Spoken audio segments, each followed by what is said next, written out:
Guys, welcome back to my channel. Now in this week's video, I'm going to be talking about one of my favorite artists, JID. Now I started listening to JID around 2018 when I found one of his songs on SoundCloud, MOM. If you know, you know. But after that, I never stopped listening. JID to me is one of those rare gems that have a different kind of talent, you know? It's the type of talent that speaks for itself. Like, you know he's gonna be here for a while. His flows, his lyricism, everything. Okay, so I won't make this intro too long. I'm just gonna be rambling. So I hope you guys enjoy. Let's get into it. I wanted to recreate this Star Wars movie poster, so this would be the concept for the entire edit. Destin Root was born October 31st in Atlanta, Georgia. He is the youngest of 7 children. His nickname, JID, came from his grandmother who noticed his jittery behavior and called him Jittery. Many artists he grew up listening to, like Sly and the Family Stone, Earth, Wind and Fire, Wu-Tang, and D'Angelo, and many of his influences still to this day are Jay-Z and Lil Wayne, Outkast as well, just to name a few. So growing up, JID played football and he ran track, and he was a stellar defensive back.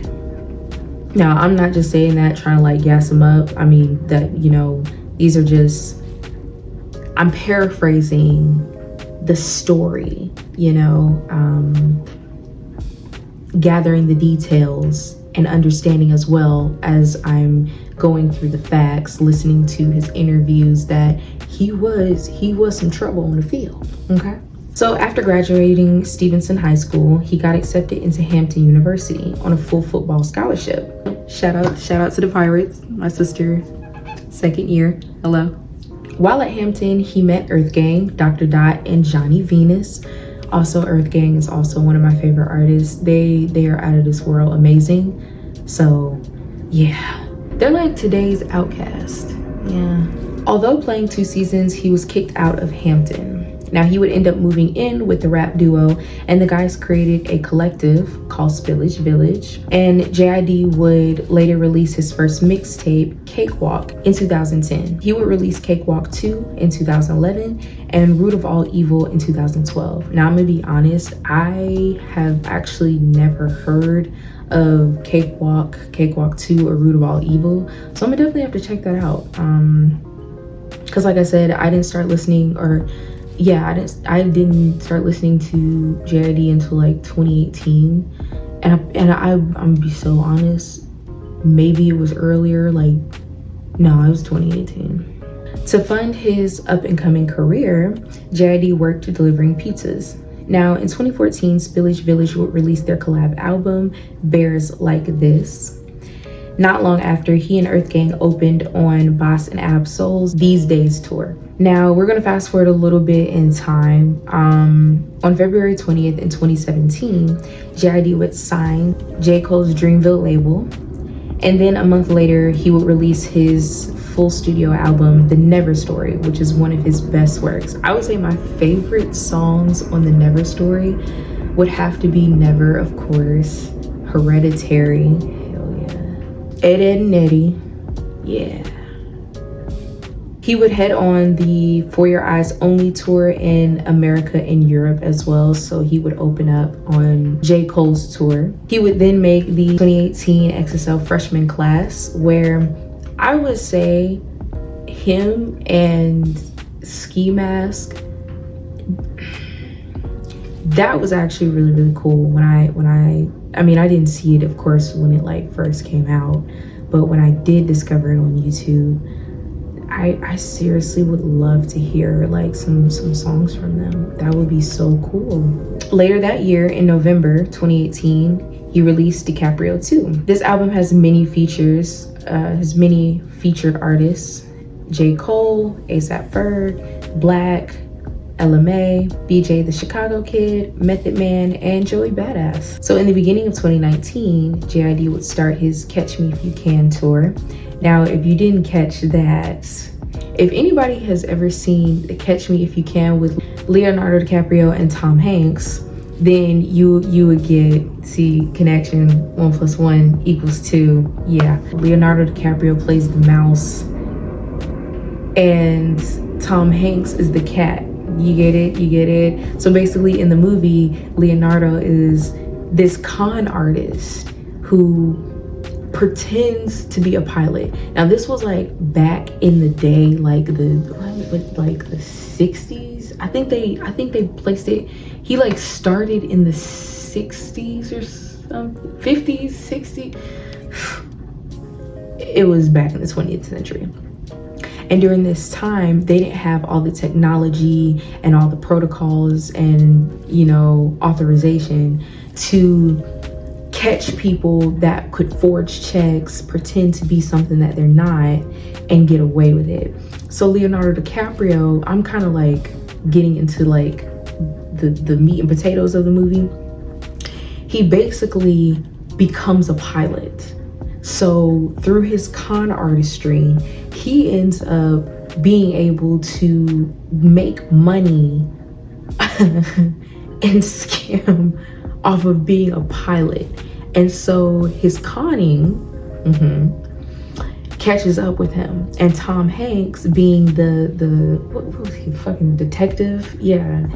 He ends up getting on to Leo's con artistry, and he was like, I'm gonna get you, and Leo was like, catch me if you can. So the movie basically goes through Tom Hanks chasing Leonardo, and it becomes like a it becomes like Tom Hanks in the midst of the movie becomes impressed with Leo because he's a criminal, but he's very good at what he does. And like I mean, yeah, be mad at him because he was scamming, but like you can't help but be impressed by how he did it and how long he was doing it and how he was getting away with it. But you can later find out in the movie that he ends up getting a whole factory in France, creating the checks to use to keep conning. I was just like, but it's a great movie, 10 out of 10. If you haven't seen it, you should really watch it. I hope I didn't spoil. Yeah, I kind of spoiled a lot, but you will see if you do see if you haven't seen it, but go watch it. So later in 2019, JID ended up being a part of the Dreamville album, Revenge of the Dreamers 3, which had some great songs that became really, really popular, such as Costa Rica, Still Dreaming,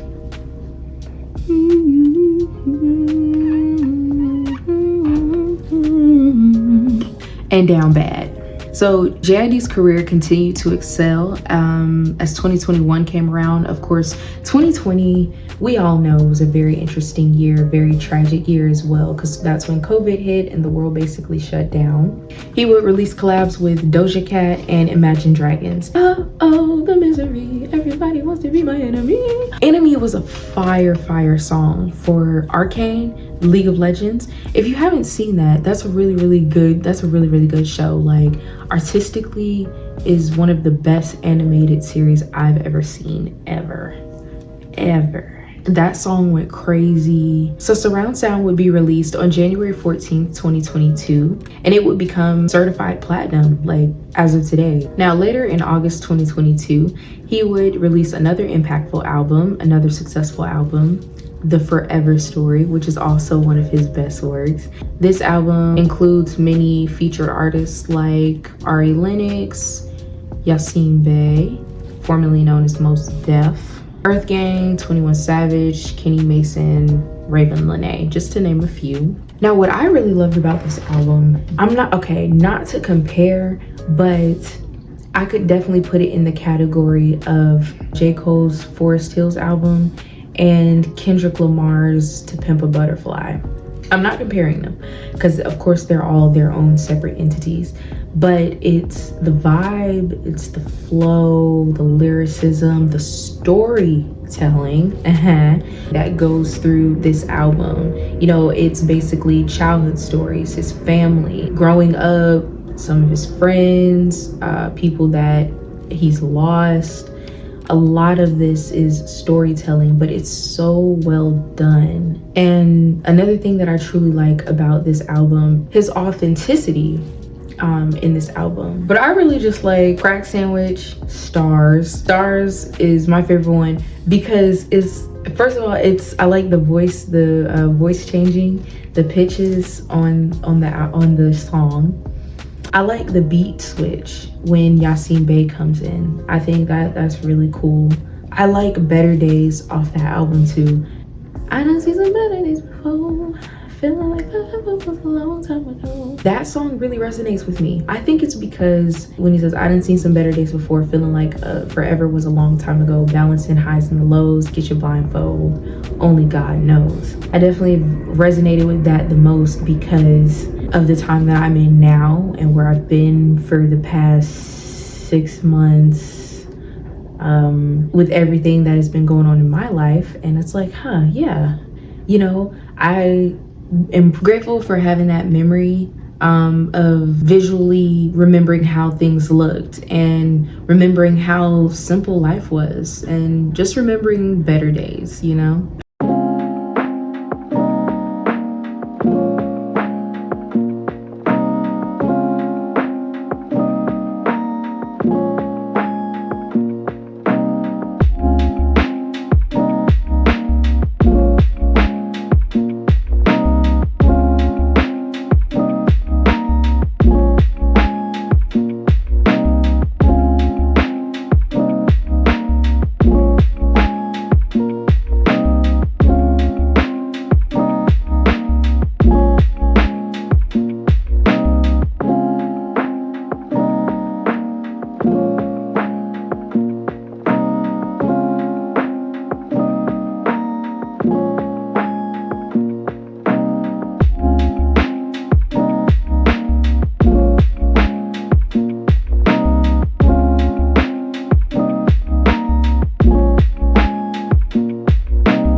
Alright guys, well I hope you enjoyed my video and I hope you enjoyed my rambling too.